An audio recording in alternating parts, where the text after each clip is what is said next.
I, 36 female, have been no contact with my narcissistic, emotionally toxic parents for a year now. I changed my number ages ago, but someone gave them my new number as they recently attempted to contact me. I'm only in touch with 4 mutuals: my sister, my aunt, a childhood friend, and a cousin who's not the child of the aunt in question. Before I changed my number again, I wanted to trap the rat, tell each one of them a lie, and see which one gets back to my parents before changing my number so I don't accidentally give it to the rat. Remember, these are all lies. I told my sister I'm having an affair, warned husband of this ahead of time, he's in on it, told my aunt I think I might be a lesbian, parents are very homophobic, told childhood friend I think I'm pregnant, and told my cousin I'm moving back to my hometown, near where my parents live, for a job. Didn't take long. 3 days later, I got a text from Mom about how excited she was. I was moving back, and it was the perfect time to bury the hatchet. Cousin busted. I had changed my phone number and cut contact with my cousin, and gave the other 3 my new number, and told them the situation, that these were all lies, and I had to catch the rat to see who was giving info to my parents. My aunt and childhood friend understood, but my sister, while she wasn't the rat and never told our parents, thinks I went too far, and is upset with me for lying to her, and is insulted that I would think she'd betray my confidence. I told her I had to do this to protect myself from people who were leaking information. Am I the idiot for temporarily lying to family and friends to trap an enabler? Not the idiot. I think this was brilliant. You could tell your sister that you're sorry she was hurt. You'd be too in her position, but what would she have done to trap the rat? Hope she gets over this. I get the sting of it, but come on. Lie about something that isn't so horrible. Lie to one person at a time. You are the idiot, OP. You caused stress to your sister by saying you were having an affair. If my sister told me this, I wouldn't sleep for days. She didn't deserve that. She had to think about if she wanted to continue to associate with a cheater. Suppose she wants to tell your husband. The lies had to be juicy enough to be worth passing on. Doing it one person at a time, maybe. Starting with the person you suspect most. That takes longer though. Just imagine the alternate timeline where your parents found out you were moving back home due to your husband kicking you out because of the lesbian affair that you had, but you're still pregnant with this child. Whoa, boy. I'd watch that show. However, OP, I've put myself in your sister's shoes, and I understand why she's hurt by the fact you considered her a suspect. Also, it's not that you told a lie, it's the specific lie. Telling her about an affair forces her into the moral dilemma of telling your husband and feeling bad for telling or not telling him, and feeling bad for lying to him. Doesn't matter if there's no affair. To her, the dilemma's real. All other lies had no real impact on the other persons. Everyone's the idiot here. And the fact that you don't seem to recognize that this is kind of bonkers and pot stirring on its own is concerning. And aside from that, I think you'd be able to distinguish who you'd want around without this massive cloak and dagger construct behind it, to some extent. So choosing this alienating grand dramatic approach is crummy, especially because it caused your sister harm and now minimize it. I'd honestly call what you did emotionally abusive all on its own, with the lies and the manipulation. You owe her a sincere apology because you handled all of this really, really poorly. My sister wanted to honor our late grandpa in her son's name and chose to call her son Bobby, which is what pretty much everyone called our grandpa. She mentioned the name being so special because it was his beloved great-grandpa's name, and that it would be so special for our grandpa to have his name live on. So here's the thing. Bobby was my grandpa's nickname, and he hated it. His actual name was Cyrus, Grandpa's mom's maiden name. Grandpa was named that by her, and after she died and his dad remarried, they started to call him Bobby because his stepmother's dad was Robert. Grandpa always hated Bobby, but after years of people refusing to listen, he gave in. He had a handful of friends who called him Cyrus or Cy, but that was it. I told my sister this, and she was upset and asked why he hated Bobby. Bobby's so cute. I asked her how she'd feel to be named after her late parent and for a surviving parent and step-parent to then rename her after the step-parent side unofficially, but to the point where it sticks more than her actual name. She was initially glad, but after a few weeks she snapped and told me she didn't like Cyrus, and I ruined the name Bobby for her. Am I the idiot for telling her the truth? Edit. Her baby wasn't born and is still not born, so I wanted her to know before he was here. Not the idiot. You told her the truth, and she couldn't handle it. It wasn't his name and he hated it. She's naming her son after stepmom's dad. While it stings right now, deep down, she will appreciate it. Honestly, this is her problem. OP only listed the facts and told her how it is. And the caveat is that the baby isn't even born yet, so it's not like there had to be a name change. Part of me wonders why this wasn't known to OP's sister. It doesn't seem like it was a family secret or anything, so I'm wondering if the sister did know and chose to forget about it until it was brought back up. I ruined the name Bobby for her. Nah, Cyrus's father and stepmother did that. And naming the kid Cyrus would actually be honoring the grandfather, but that doesn't seem to be the point.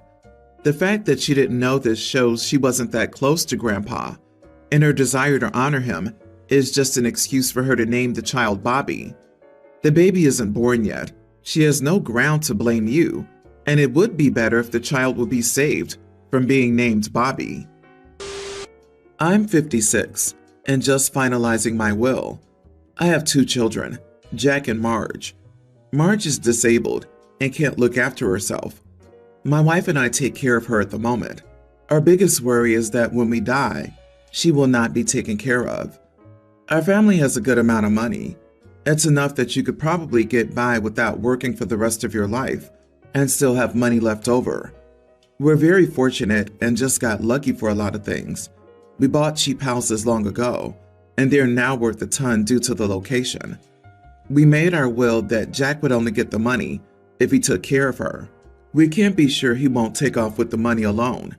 If he doesn't care for her, he doesn't get the money, and it'll go to my nephew, who has the same condition. We have a few other backups, but I know my nephew would do it if my son didn't. It came up today asking what'll happen to Marge when we die, and I explained that I didn't want to lie and have it be a shock when we're dead. My son is angry, and the family's split, so I came here. We looked into a trust, but it's not a safe option. There's a huge chance the money can be taken from her due to the law surrounding it. We're not in the USA, and we've spoken with multiple lawyers already. You are the idiot. It's not his responsibility to look after his sister. It's your responsibility to seek out proper care for her prior to your passing without forcing it upon the family and putting that in the will. For the record, people who are forced into caring for those who are disabled and have no interest in doing so are likely to get extremely stressed and depressed, and it can lead to them abusing or neglecting the disabled person. I laughed because OP says they can't be sure their son won't take off with the money and leave his sister without care, but they think he will take care of her on his own if they just leave him an inheritance? And you're sure your nephew's going to take great care of your daughter and not dump her and run, are you? Right, that struck me too. Why are you so sure your nephew will actually do what you say and take proper care of her? Split the inheritance 50-50, or heck, 40-60, or whatever, but take the daughter's portion and put the daughter in a facility that can care for her, and put it in the will that your son has to visit and check on her frequently. But forcing people with no medical or hospital or care training to take care of someone indefinitely for their inheritance is manipulative and will likely lead to resentment. You are the idiot, OP. Congrats! You just 100% showed your son he's nothing but his sister's potential caretaker to you. You can do what you like, but it seems crappy to tie an inheritance to his deciding to be a caregiver. My bet is that for much of his life, she was the one who got a lot of attention, and now even in death, you'll be putting her first. Update: I talked to my nephew, and this isn't an issue anymore. He wants to take over, so we'll switch the order. He'll take care of our daughter and get the inheritance. Now my son doesn't have to choose. I have 2 daughters, 23 and 20. They're beautiful and intelligent, and I love them both. I always wanted them to be strong and independent women who could stand on their own feet, and I tried to raise them that way. They were both interested in volleyball, and I always supported their interest. My younger is still playing in a team and studying at a good university. She's really hardworking, and even if she doesn't succeed in playing professional volleyball, she'll definitely have a good job. My older daughter quit both sports and school when she got pregnant at the age of 18. When she first told us she was pregnant, I was very upset and advised her to have a procedure because having a child at such a young age would disrupt her life. She didn't want to have it, and my wife supported her decision. I was very insistent on her at that time, but when I saw that she remained determined, I dropped the issue and supported her fully, even though I didn't want to. She got married quickly with the baby's father. Then she decided to stay home and care for her child, and her husband started to work. I never wanted my daughter to depend financially on her husband, but I never voiced it either. But of course my daughter knows that I'm bothered by this. Yesterday we were having dinner with my daughters and my wife. My wife and daughter started talking about being a mother. My wife told her that even though I wanted her to end it, I now love my grandson. My daughter asked me if that was so, and I said of course I love him. I love my grandson, but my daughter knew that I was bothered by her situation, so it didn't sound sincere. My daughter said I could give her an honest answer, and I told her that I really loved my grandson, but was disappointed that she had become a mother early, had left school and her job, and was now dependent on a man. She didn't argue with me, but the rest of the night was tense. At the end of the night, she went home, and my wife started a fight over what I said. I told her that she was the one who wanted an honest answer, but my wife was sure that I was an idiot. My younger one agrees with me, but says I was rude to say it out loud. You are the idiot. I'm the daughter in this situation. I got pregnant when I was 16. Was it a great idea? Absolutely not. But once the decision was made, it was done. Well, my mom was exactly like you. Consistently brought up things like how she thought my life would be different. She was disappointed I'd become such a young mother and had much bigger plans for me. It's such a shame I didn't listen to her when she told me to abort, etc. for years. Well, guess what? Now I'm 37, happy and successful, and my daughter's 21 now, and one of the best people on the planet. But guess who I haven't spoken to in 4 years, because I got so tired of listening to the crap over the years? That's right, my mom. If you value your relationship with your daughter and grandson, it's time to let go of the dreams you had for her life and focus on being a supportive and kind part of the life she has now. I feel like you didn't even read what he wrote. He is not constantly bringing up anything. He was asked point blank and told to be honest, so he did. He also stated that he supported her after she made up her mind. This is nothing like your situation. Also, he's not saying he's disappointed in her for having the baby. He's disappointed that she decided to be a stay-at-home mom at 18 and has no plans to support herself. OP, you are not the idiot. She asked and you answered.